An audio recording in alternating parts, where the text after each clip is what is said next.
Asilo, refugio y extradición. La figura del asilo se refiere a una práctica mediante la cual un Estado garantiza la protección, el amparo y la asistencia de aquellas personas que han huido de un país de origen por diversas razones, ya sea por la violación de uno o varios de sus derechos fundamentales. Esto se puede asociar solamente a un plano político, pero en realidad se puede ser de muchas más formas, que también se puede englobar a quienes sufren una persecución, ya sea por su raza, religión, nacionalidad, pertenecer a un determinado grupo social o por sus opiniones políticas. El origen del asilo. Número 1. El término asilo proviene del griego asilos, que significa templo inviolable o sitio donde nadie puede ser molestado. Número 2. Los pueblos nómadas, quienes pusieron en práctica una conducta social parecida al asilo, era la cual consistía en acoger a los extranjeros que huían de su territorio por distintas razones. Punto 3. Durante mucho tiempo se usó para proteger a aquellas personas que, conocedoras de la rigidez de las leyes de sus pueblos, no querían someterse a ellas e iban en busca de zonas donde les brindaran seguridad. Punto 4. Durante la Edad Media se insistió en esta concepción religiosa del asilo y también se practicó en iglesias, monasterios y centros de culto. Bueno, entonces, para conseguir asilo se tiene que cumplir una serie de elementos. ¿Cuáles son? Como primer elemento, los países receptores deben respetar el derecho de no devolución, es decir, aquel que prohíbe la expulsión o deportación de las personas refugiadas hacia zonas donde su vida corría peligro. Punto 2.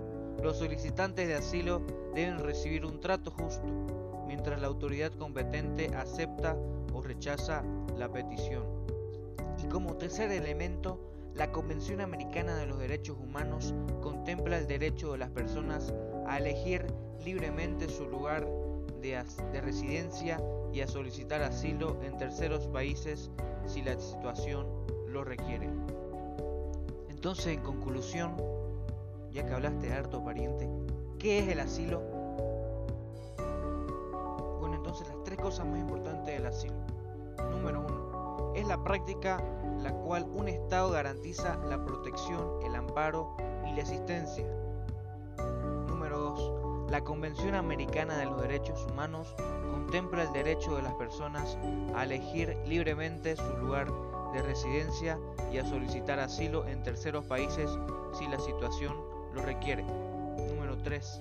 Los países receptores deben respetar el derecho de no devolución, es decir, aquel que prohíbe la expulsión o deportación de las personas refugiadas hacia zonas donde su vida corra peligro. Se considera que la extradición como el acto por el cual un Estado entrega por imperio de una ley expresa, un tratado o ley, a una persona acusada de ciertos crímenes o delitos o condenada a otro Estado cuando éste así lo reclama para juzgarla o castigarla donde se suponen cometidos.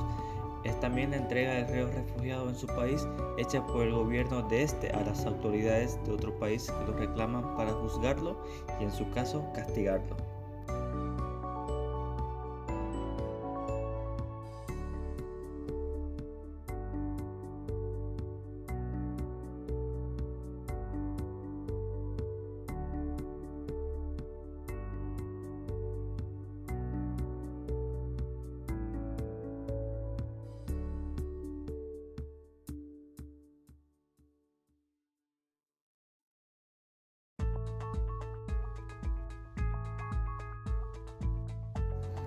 La extradición surgió históricamente como una forma de evitar el abuso del derecho de asilo, al cual se acogían los delincuentes con el propósito de quedar impunes sus delitos al encontrar un lugar de refugio.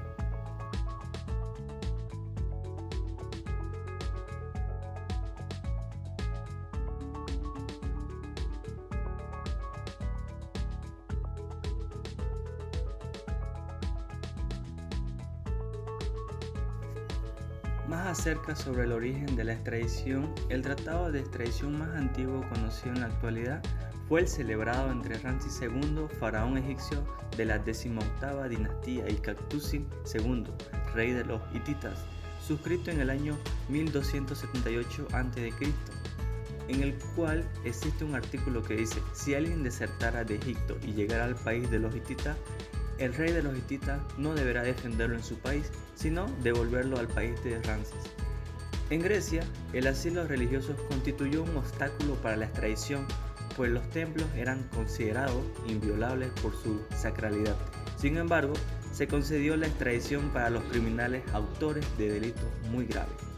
Roma también conoció la práctica de la extradición, conforme dan cuenta en numerosos tratados, en los cuales la petición de entrega del delincuente era con los estados, y dependía de esto la cláusula de la petición de entrega del delincuente a los estados, manifestando de esta manera su supremacía. En la época feudal se practicó la extradición de delincuentes, previo tratado que acepte su procedencia.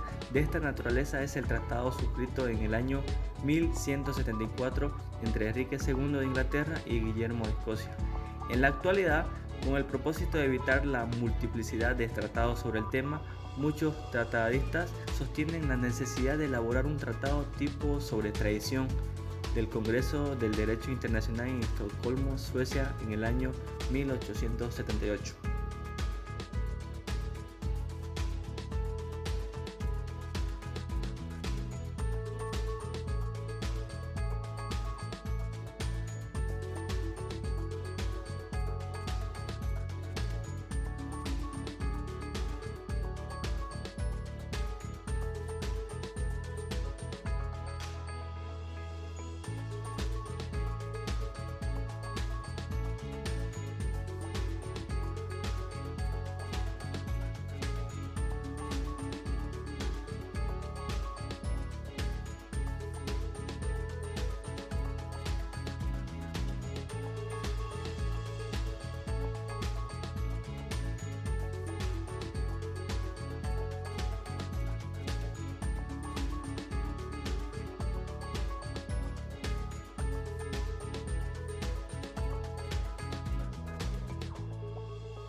Los elementos de la extradición son tres, y el primero, que es un acto de soberanía de un Estado y se extiende más allá de los límites políticos.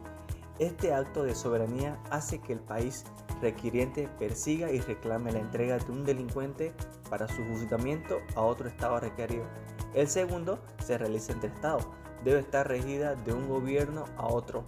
El juez del país requiriente tiene dos opciones: exhorto y antecedente a su propio Ministerio de Relaciones Exteriores para que éste lo envíe al país requerido por la vía diplomática.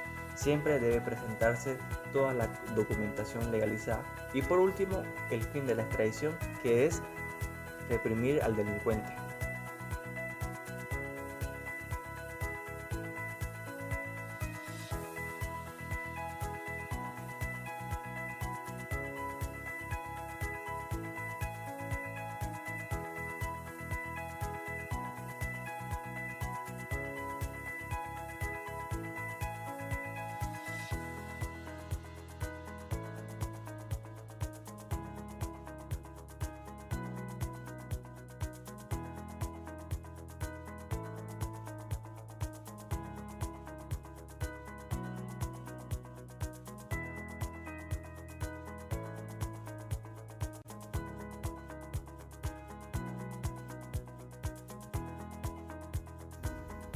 Son 4 las situaciones en las que procede la extradición.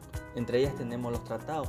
Si existen tratados bilaterales o multilaterales sobre extradición de delincuentes comunes, Esta es procedente conforme a los términos de dicho instrumento. Otra sería la reciprocidad.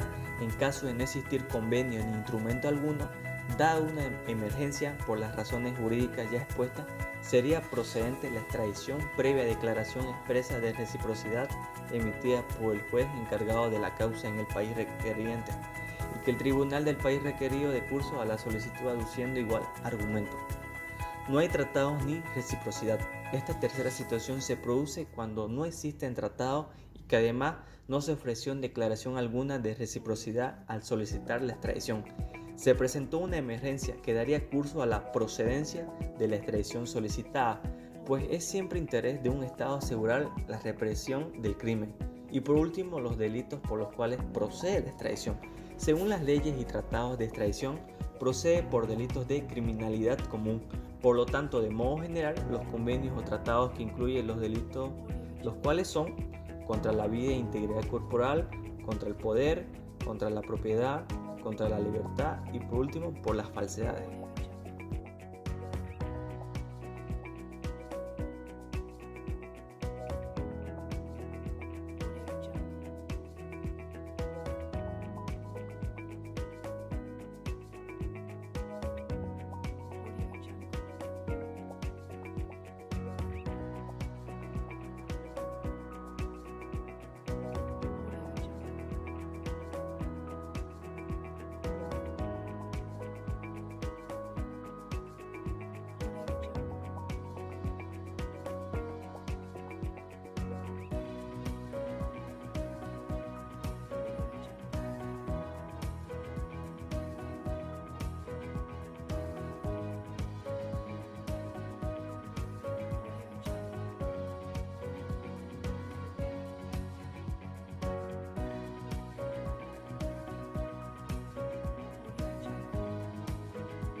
Las clases de extradición se presentan de diversas formas.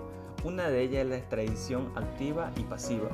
Existe la primera cuando, por ejemplo, el Estado boliviano, colombiano o francés es el que la solicita de un Estado extranjero.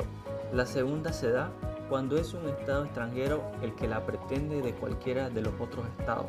En la primera predomina el carácter jurídico y jurisdiccional. Así vemos que los problemas suscitados por la extradición son de carácter potencial. La segunda es la extradición de tránsito, cuando las personas cuya extradición ha sido concedido por el Estado requerido al requiriente son conducidas por el territorio de un tercer Estado o son transportadas en buques o aeronaves bajo la bandera de este país. La tercera es la reextradición. Puede suceder cuando la persona cuya extradición del estado de refugio sea reclamada al estado en el cual se le persigue judicialmente por un tercer estado, a causa de un delito anterior a aquel país al que ha sido entregado. El estado requerido tiene el derecho y la obligación de examinar si la reextradición es admisible según las propias leyes internas o los tratados o convenios con el tercer estado. La cuarta sería la extradición espontánea. El Estado que sirve de refugio al delincuente ofrece su entrega al Estado interesado en juzgarlo o hacerle efectiva la pena arrogada. Y por último, la extradición solicitada. El Estado competente requiere formalmente la entrega del delincuente al país donde se refugió, ya sea para someterlo a juicio o para hacerle cumplir la pena correspondiente.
Refugio. Cuando nos referimos a refugio en materia internacional, estamos hablando específicamente de un programa social elaborado y otorgado a principalmente un grupo de personas que se encuentran en algún grado de vulnerabilidad y este tiene carácter humanitario. ACNUR es la agencia de la ONU para los refugiados. ACNUR trabaja para proteger y asistir a los refugiados en todo el mundo. Trabaja para que todas las personas tengan derecho a buscar asilo y a encontrar un refugio seguro en otro estado, con la opción de regresar eventualmente a su hogar. Mientras eso sucede, ACNUR les proporciona un refugio seguro. Lleva más de 70 años facilitando cobijo y asistencia básica a víctimas de conflicto. Cuenta con distintas modalidades de refugios que se adaptan al entorno y a las necesidades de las familias que lo han perdido todo. Les proporcionan de material básico como mantas, colchones, artículos para cocinar, calefactores, lámparas solares y cubos para recoger agua. ACNUR se encarga de repartir todos los materiales para garantizar unas condiciones de vida mínimamente dignas en los campos de refugiados. Sin embargo, son cientos de miles los refugiados de todo el mundo que se ven obligados a vivir en campos durante años e incluso décadas. Para ellos, ACNUR prepara programas especiales destinados a ofrecerles un alojamiento permanente y digno, así como opciones de integración en el país de acogida. Son 26,9 millones de personas las refugiadas actualmente en todo el mundo. Existen casi 80 millones de personas que han salido de su país o se han convertido en desplazados. El 1% de la población mundial se ha visto obligada a huir de sus hogares a causa de los conflictos y la persecución. Procedimientos para la determinación de la condición de refugiado. Los propios refugiados muchas veces no entienden claramente la noción de condición de refugiado. Para cualquier persona que ha huido de su país es difícil entender los procedimientos que ha de seguir para evitar ser devuelto forzosamente a su país de origen. La determinación de la condición de refugiados es un procedimiento fundamental para que las personas refugiadas puedan disfrutar de sus derechos según lo prevé el derecho internacional. Para ello existen vías a través de las cuales se puedan presentar las diferentes solicitudes, ya sea directamente al gobierno, directamente a ACNUR o por conducto del Programa de las Naciones Unidas para el Desarrollo. Asimismo, si el Estado es parte de la Convención o el Protocolo de los Refugiados, incumbe al gobierno hacer el reconocimiento de la condición de refugiado. Refugio internacional. El derecho a asilo y refugio determina que los Estados deben garantizar protección, amparo y asistencia a aquellas personas que han huido de su país de origen por diversas razones, generalmente relacionadas con la violación de uno o de varios de sus derechos fundamentales. Los Estados no deben rechazar a los refugiados, pero para llevar una correcta administración de sus recursos y capacidades, pueden determinar cupos de capacidad límite para refugiados que pueden albergar. Y al momento de ser acogidos legalmente en un estado, los refugiados pasan a tener los mismos derechos que los extranjeros residentes legales, incluyendo el acceso al empleo remunerado, a trabajar por cuenta propia y a los servicios como a la educación y a la seguridad social. Refugio internacional en Suecia. Con relación a su población, Suecia es el país europeo que más acoge a refugiados dentro de sus fronteras. Se encuentra en la 9ª posición a nivel mundial. Suecia tiene buena reputación internacional en materia de gestión de refugiados gracias a su alto nivel de Estado de Derecho. Algunas de las distintas ayudas que proporciona dicho Estado a los refugiados son atención psicológica, atención social y especializada, gestión de ayudas económicas complementarias, desarrollo de cursos para aprendizaje de la lengua y de habilidades sociales básicas. Finalmente, realizan orientación e intermediación para la formación profesional e inserción laboral.